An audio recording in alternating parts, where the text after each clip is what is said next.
You are no longer just surviving. You are thriving, like me.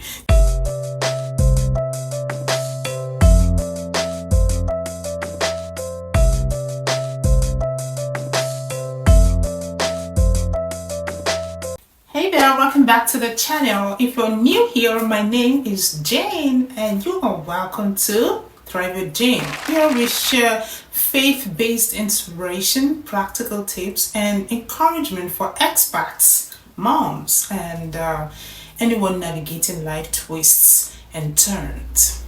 So, in today's video, we are talking about culture shock.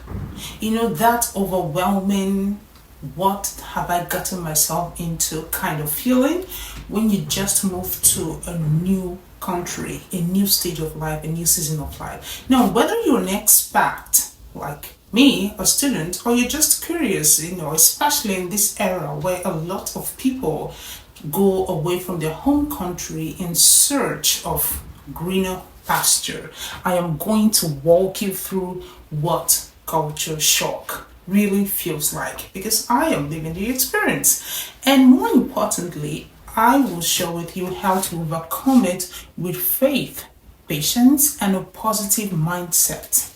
Let's get into it. What exactly is culture shock? It is that mental and emotional disorientation when you enter a new country, a new space, a new environment. It's more than just missing familiar food or even hearing a new language. It's a feeling out of space, out of place, a feeling of I don't belong here, where you feel overwhelmed or even lonely, very lonely.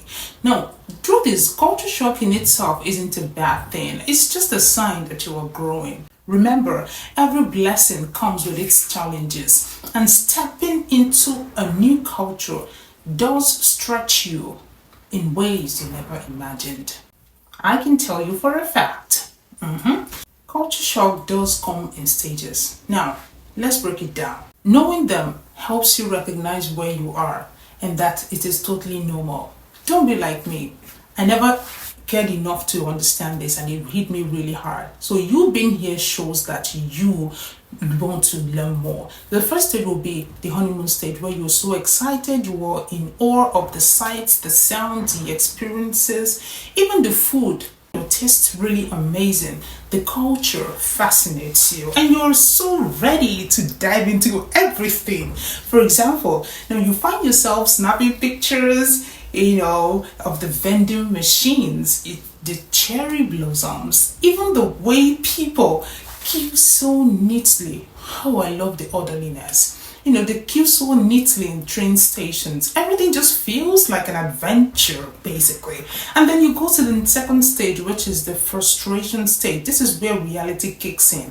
Language barrier, cultural misunderstandings, and even homesickness start to weigh on you. Things that were exciting at first now begins to irritate you, seem really frustrating. For example, I walk into a restaurant, but the menu is all in Japanese. Now, I tried to ask for help, but no one understood me. I tried to order something at random, and then it turned out to be something that I can't believe I just spent my money on, And this feels so exhausting and embarrassing. And then we move over to the next stage, which is the adjustment stage. Now, slowly, things are starting to make sense, starting to take shape. You're starting to learn basic phrases, understanding the customs and daily life essentially becomes easier for you. For example, you don't know how to navigate the train system without asking questions up and down. Order food with confidence, and you even bow instead of shaking hands. The things that once felt difficult start to become good naturally. Then next stage is the acceptance stage. This is where you begin to embrace the culture, finding balance between your home culture and the new one you are into. You are no longer just surviving. You are thriving, like me. Now, example there will be, you begin to make local friends. You have developed a routine. Your body has adjusted to the time, and then the challenges, you have started to know how to go about them. It's not always easy, but you feel at home.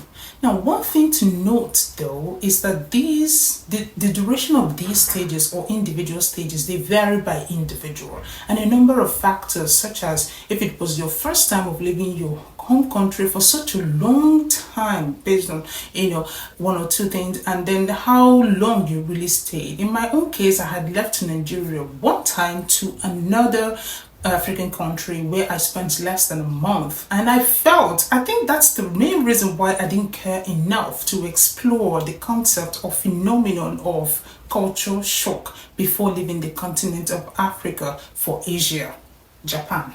Okay, so depending on that factor, you might find it a little easier to adapt. Whatever be the case, let's move to the practical tips that can actually help you overcome culture shock, because it is a hard reality. Now, okay, so now that you know all these stages, let's push through them. Let me help you find your joy and stay motivated. Number one is learning the language. Now, even a few key phrases can break down barriers. Number two, build a routine. Familiar habits create stability in unfamiliar places. Now, the next will be cooking. I tried to cook jollof rice with Japanese grain. Watch that video. Now, the next thing is finding a community, whether it's a church, expat group, or even friends. Connection helps. The next thing on the list is staying connected to home. Now, call loved ones, but please do not isolate yourself from the new environment. Okay, you need to open up your mind to experience what it has for you. Then allow yourself some grace. Culture shock isn't a sign of failure. It is a proof that you are growing. And lastly, pray, and reflect. Taking time to pray and seek strength makes a difference. Remember how hard you actually did pray to get here in the first place. How joyful you were when the odds favored you, when you got your visa, and put yourself in that space of gratitude again, where every other negative feeling fades away. That is just it. Light and darkness cannot coexist. Now, let me show you some biblical verses to give you strength and guidance. Jeremiah 29:11, where God reminds us that He knows the plans that He has for us, all right, to make us prosper, not to harm us, plans to give us hope and a future. Maybe you being here at this point in time is part of that plan. Okay, think about that. Philippians 4:13 says, I can do all things through Christ who strengthens me. And then we go to Proverbs 3 from verse 5 to 6, where the Lord tells us or encourages us to not lean on our own understanding in our own ways, but to submit to Him, and He will make our path straight. Then Joshua 1 verse 9 does say to us, tell us about God being with us wherever we go. Emphasis on wherever. So God is with you.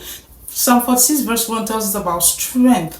God being our ever-present help in times of trouble. In times of struggle, we have to hold on to that. Now, my final thoughts. Finally, note that culture shock isn't easy. But you, my dear, are stronger than you think. And with faith and patience and time, open heart, you will not only survive, you will thrive. You will thrive. Now, if you found this video helpful, give it a thumbs up, subscribe, share, like, do all of that stuff that comes with watching a YouTube video. Hit the notification bell for more live tips, faith-based inspiration, and practical advice. Drop a comment and share with your loved ones. I'd love to hear how you are navigating this season of your life, this journey. And until the next video, take care, stay strong, and remember, you've got this because God has got you too. Bye.